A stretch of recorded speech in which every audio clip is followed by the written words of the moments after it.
शिल्पी घर के काम से फ्री होती तो बोर होती, जिसके बाद उसने घर में ही दुकान खोलने की सोची।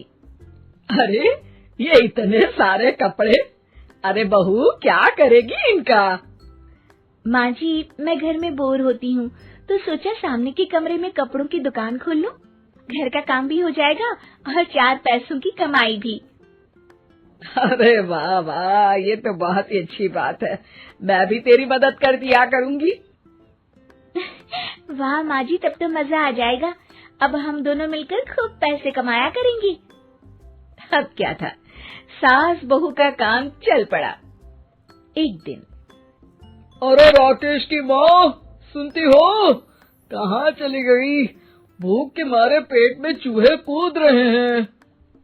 अरे नंदिनी, कहाँ हो? भूख लग रही है। पापा कहाँ है माँ?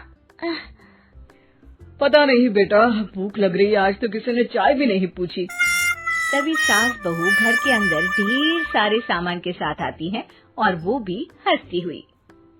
अरे वाह बहू, ये तो बड़ी अच्छी मार्केट दिखाई तूने। बड़ा ही सस्ता सामान था। हाँ माँ जी, और ये सामान हम डबल पैसों में बेचेंगे, मजा आ जाएगा। अरे बहू, भूख लग रही है, कुछ खाने को दे दे। माँ क्या बात है, आज किसी ने पापा को चाय भी नहीं दी? अरे बेटा, अब 40 साल में तेरे पापा ने क्या चाय बनाना भी नहीं सीखा? अरे बेटा रहने दे अब इस बहस को। तुम लोगों ने वैसे बनाया क्या है? बहू परेशान हो जाती है और सास को अकेले में लेकर जाती है। माँ जी, आज तो हम लोगों ने खाना ही नहीं बनाया। अरे बेटा, बाहर के छोले भटूरों से पेट इतना भर गया कि याद ही नहीं रहा कि घर में ये लोग भी हैं खाना खाने के लिए। अब क्या किया जाए? तभी घर में एक महिला आती है। जी, वो सुना है आप लोगों की यहाँ साड़ी बिकती है, जरा दिखाएंगे क्या? हाँ हाँ, क्यों नहीं। माँ जी, आप इन्हें साड़ी दिखाइए, मैं तब तक पिताजी और इनके लिए खाने का इंतजाम करती हूँ।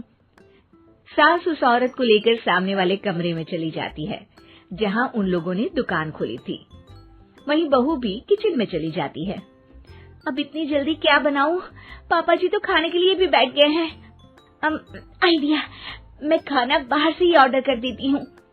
थोड़ी देर में खाना आ जाता है और बहू टेबल पर खाना लगा देती है।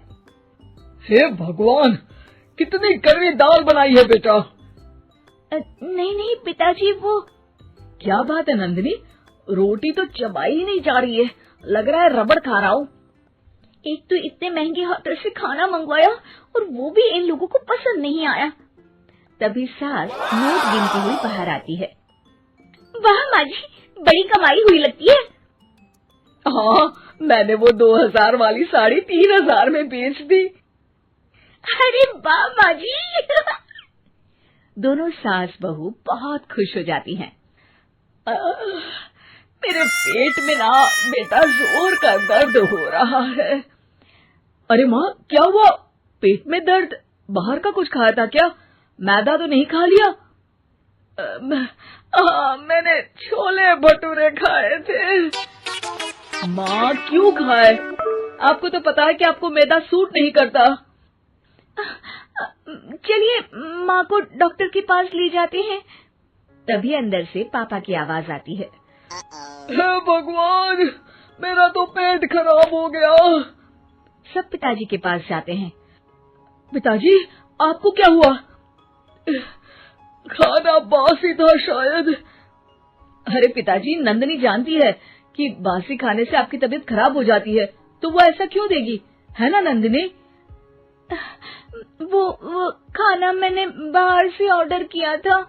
मैं और माँ दुकान का सामान लेने गए थे, इसलिए खाना नहीं बना पाए। क्या नंदिनी, दुकान के चक्कर में तुमने तो सारे घर का हाल बिगाड़ रखा है। चलो अब माँ और पापा को लेकर अस्पताल चलते हैं। अस्पताल में जाने पर डॉक्टर कहते हैं, हाँ, इन दोनों को तो एक दिन के लिए एडमिट करना पड़ेगा। क्या? क्यों? पेट ही तो खराब है ना। हाँ, तो घर ले जाइए ना, अगर लग रहा है कि कोई बड़ी बात नहीं है और हम सिर्फ पैसा कमाने के लिए इन लोगों को एडमिट कर रहे हैं। नर्स, जरा इन लोगों को बिल तो दे देना। चलिए, मैं आप लोगों को पैकेज हित समझा देती हूँ। जब बहू के हाथ में बिल आता है, हे भगवान, 60,000 रुपए! इतना तो मैंने कमाया भी ना था। अब समझ गई कि कमाई के चक्कर में घर के लोगों की सेहत के साथ मैं खिलवाड़ कर रही थी।